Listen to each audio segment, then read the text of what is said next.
A single shell leaves the barrel. Mid-flight, it splits into 100 flaming deaths. The sky erupts. Everything below ceases to exist.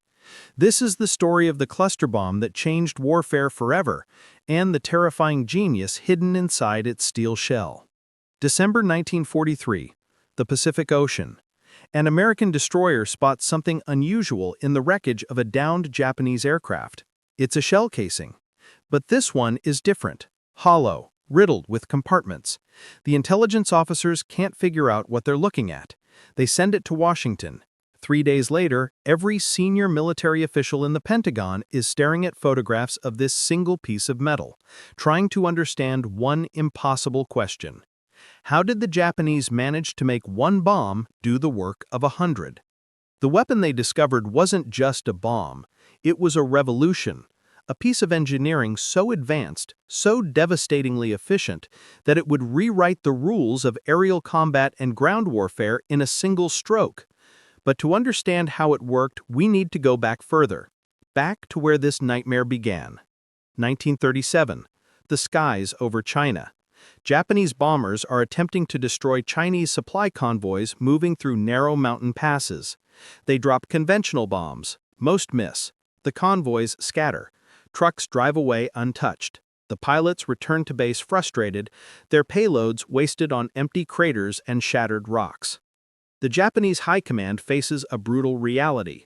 Traditional bombs are ineffective against spread-out targets. One bomb creates one explosion in one place. If your target is moving, dispersed, or covering a wide area, you need dozens of bombs to guarantee a hit. But planes can only carry so many. Fuel is limited. Pilots are exhausted. There has to be a better way. Enter Lieutenant Commander Wada Yoshio, an engineer with a disturbing idea. What if, he asks his superiors, we don't drop one bomb? What if we drop one bomb that becomes many bombs? What if we can make the sky itself explode? They tell him to build it. The weapon Wada designs is elegantly simple and horrifically effective. Picture a large artillery shell, roughly the size of a fire extinguisher. But instead of being filled with a single explosive charge, the interior is honeycombed with dozens of smaller compartments. Each compartment holds a submunition, a miniature bomb complete with its own fuse, its own explosive charge, its own shrapnel casing. The main shell is fired from an aircraft or artillery piece. It arcs through the air, spinning, stabilized by fins at its base. Then, at a precise altitude, usually between 500 and 1,000 feet above the target, a time delay fuse triggers, the outer casing splits open, and suddenly what was one falling object becomes a cloud of death.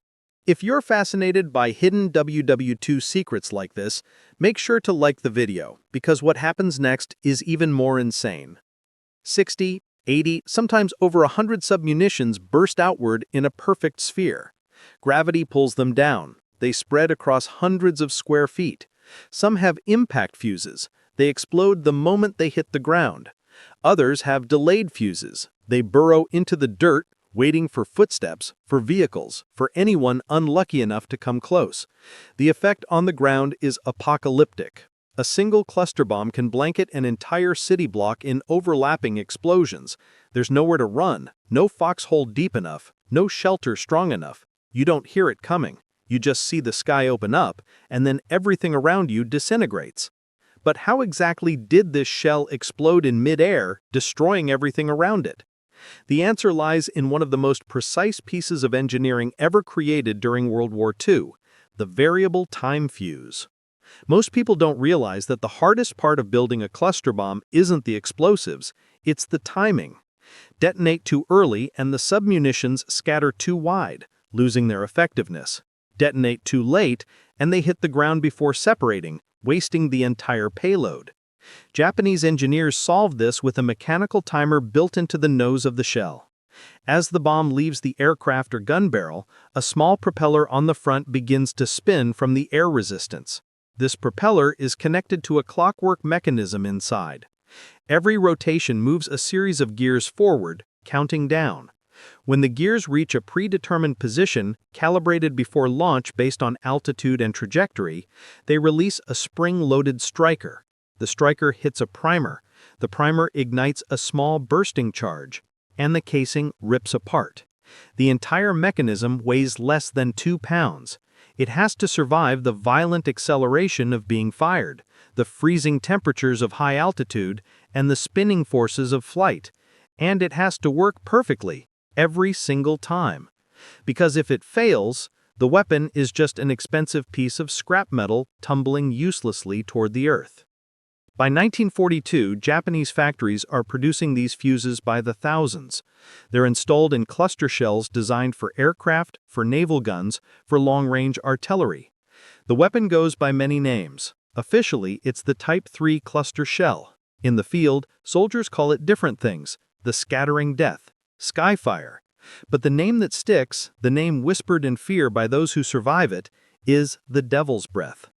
The first recorded use of Japanese cluster munitions in large-scale combat occurs in the summer of 1942 during the battle for Guadalcanal.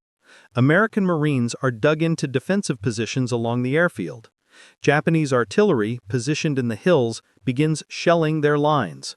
At first, the explosions seem normal, single detonations, predictable, manageable. Then the sky changes. A Marine corporal named Daniel Hutchins later describes it in a letter home. "We heard the whistle of incoming shells, same as always. Then one of them popped maybe 200 feet up. Sounded like a giant tin can being ripped open. Next thing I know, the whole jungle around us is exploding. Not one explosion, dozens, all at once, everywhere. Boys didn't even have time to scream." The cluster shell detonates directly above the American position. Submunitions rain down across a 300-foot radius. Each one carries enough explosive power to kill anyone within 10 feet. The Marines are caught in the open. 14 men die in the first 5 seconds. Another 23 are wounded. The survivors are shell-shocked, unable to process what just happened. And if you want to discover more untold WW2 stories and deadly hidden technologies, subscribe now, because what you're about to see next will blow your mind. Command orders the position abandoned, not because they're overrun, not because they're outgunned, but because they have no defense against a weapon that turns the air itself into a minefield. Word of the Japanese cluster bomb spreads quickly through Allied intelligence networks. At first, there's disbelief. Some officers think the reports are exaggerated, that panicked soldiers mistook multiple conventional shells for a single exotic weapon. But when the wreckage is recovered and analyzed, the truth becomes undeniable. The Allies are behind, dangerously behind. British and American engineers immediately begin reverse engineering captured Japanese shells.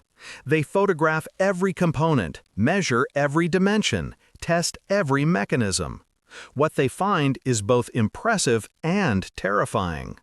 The Japanese haven't just built a cluster bomb, they've perfected it.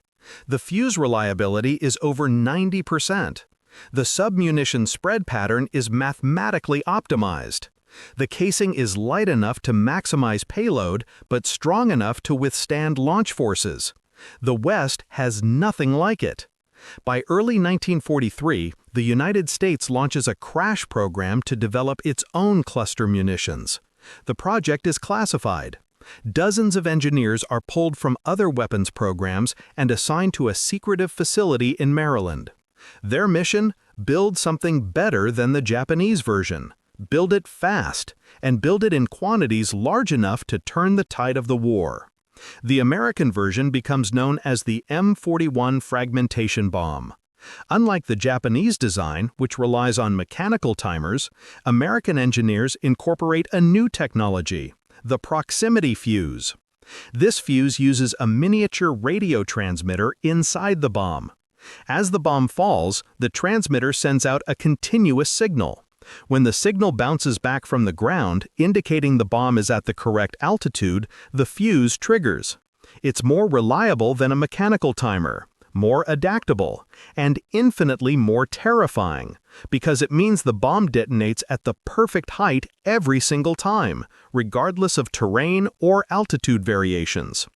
The M41 carries 60 submunitions, each weighing 4 pounds. When it detonates, the submunitions don't just fall, they're ejected outward by a small bursting charge, creating an even wider dispersal pattern. The result is a weapon that can cover an area the size of 2 football fields in lethal fragmentation.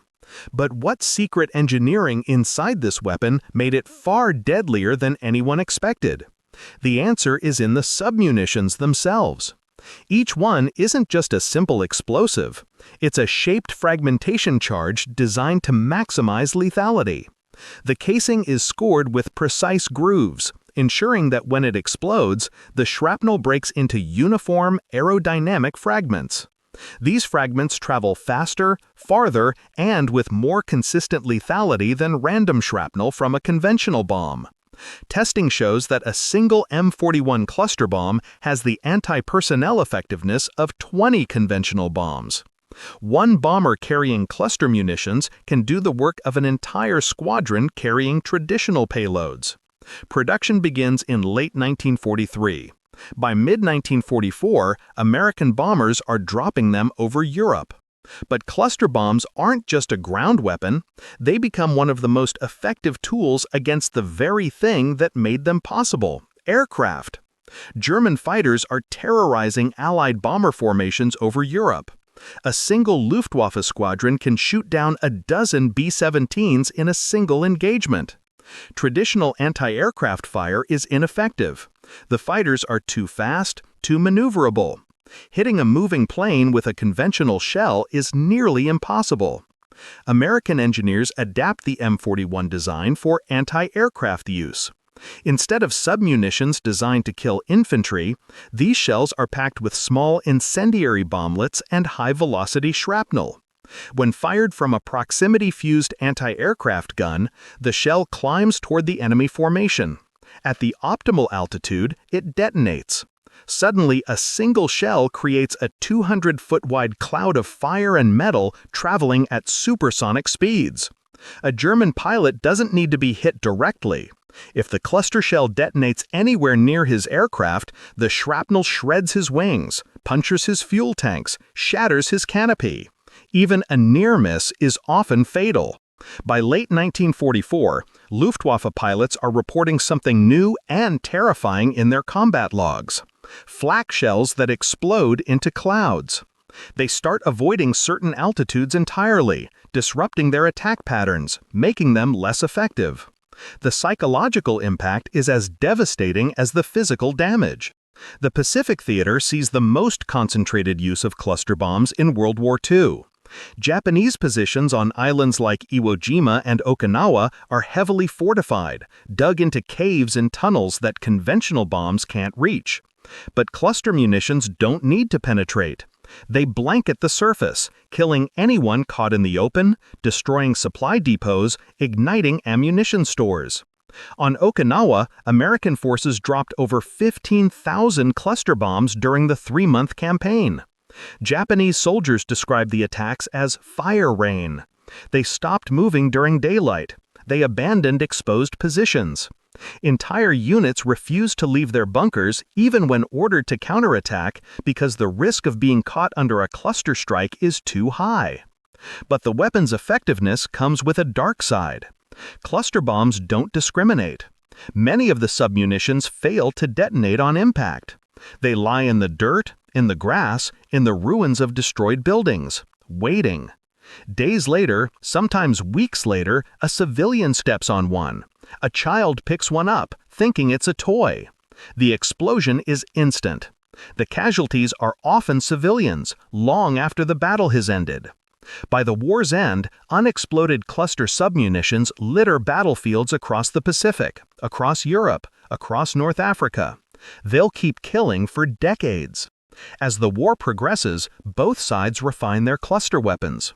The Germans developed the SD-2 butterfly bomb, a submunition designed to look harmless, with spring-loaded wings that slow its descent and make it appear like falling debris. When disturbed, it explodes, killing anyone nearby. It's intentionally designed to maim rather than kill outright, because wounded soldiers require more resources to evaluate and treat, further straining enemy logistics. The Soviets create the PTAB anti-tank cluster bomb. Each submunition is a small-shaped charge capable of penetrating the thin top armor of German tanks. A single bomber can carry hundreds of PTABs. During the Battle of Kursk in 1943, Soviet aircraft dropped these weapons on German tank columns, destroying dozens of panzers in minutes. German commanders are baffled. How are their tanks being destroyed from above when the bombs seem too small to be effective? The answer is clustering. One bomb becomes many. Many become overwhelming. But let's step back from the engineering, from the tactics, from the strategic advantages. Let's talk about what it's actually like to be on the receiving end of a cluster bomb. You're a soldier in a trench. You hear the drone of aircraft above, hidden by clouds. You hear the whistle of something falling. You look up, and you see it, a dark shape tumbling through the air. Then it breaks apart.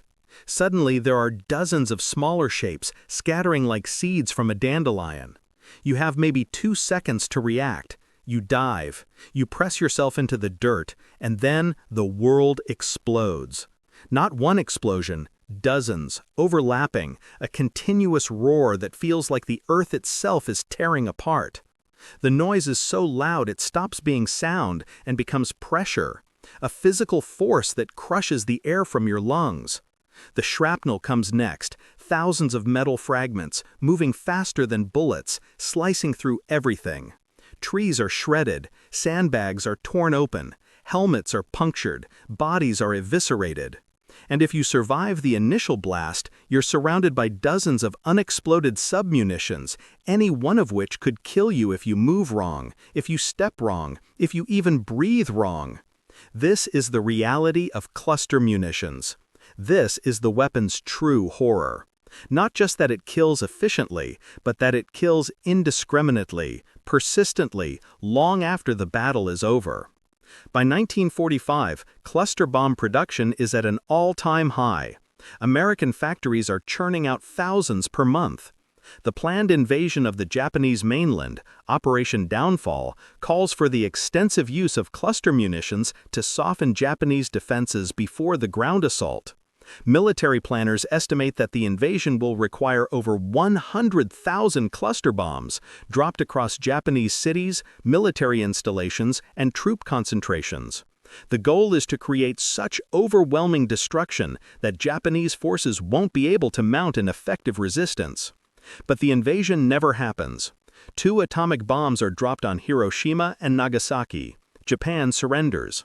The cluster bombs stockpiled for Operation Downfall are never used, or at least not in World War II. The war ends. The cluster bomb doesn't. The technology, the designs, the manufacturing techniques, all of it continues. The weapons are used in Korea, in Vietnam, in Iraq, in Afghanistan, in conflicts across the globe for decades after World War II ends. And the unexploded submunitions? They're still out there. In the jungles of Laos, farmers still die from cluster bombs during the Vietnam War. In Cambodia, children still lose limbs to submunitions scattered 50 years ago. In Europe, construction workers still uncover unexploded ordnance from World War II, requiring entire city blocks to be evacuated while bomb squads carefully defuse weapons that have been waiting in the ground for 80 years. Over 100 countries have signed treaties banning the use of cluster munitions. But not all countries have signed. The weapons are still manufactured, still stockpiled, still used. Because once you create a weapon this effective, once you prove that a single bomb can do the work of 100, once you demonstrate that the sky itself can be turned into a weapon, you can't uninvent it. You can't make people forget. You can only hope that the horror of its use will be enough to keep it from being used again. But history suggests otherwise. The cluster bomb that released 100 mini-bombs mid-air wasn't just a weapon. It was a turning point, a moment when warfare became fundamentally more deadly, more efficient, more terrifying. It proved that you don't need a bigger bomb, you just need a smarter one. The engineers who designed it weren't evil. They were solving a problem. The soldiers who used it weren't monsters. They were following orders. The generals who deployed it weren't sadists. They were trying to win a war. But the result is the same. Thousands dead, thousands more maimed, entire regions rendered uninhabitable, their soil poisoned with unexploded ordnance that will kill for generations. This is the legacy of the cluster bomb. This is the price of efficiency. This is what happens when we turn ingenuity toward destruction, when we make death itself a science, when we engineer the sky to rain fire. And the most terrifying part? We got really, really good at it. If you loved discovering the deadly secrets of WW2 weapons, make sure to subscribe. A new video revealing even more hidden truths is coming very soon. Because the history they don't teach you in school, that's the history worth knowing. The Devil's Breath killed thousands during the war. Its descendants are still killing today. And unless we remember what these weapons are capable of, unless we understand the horror they create, we're doomed to keep using them. The cluster bomb didn't just change warfare, it changed what we're willing to accept as the cost of victory. And that might be the most dangerous thing it ever did.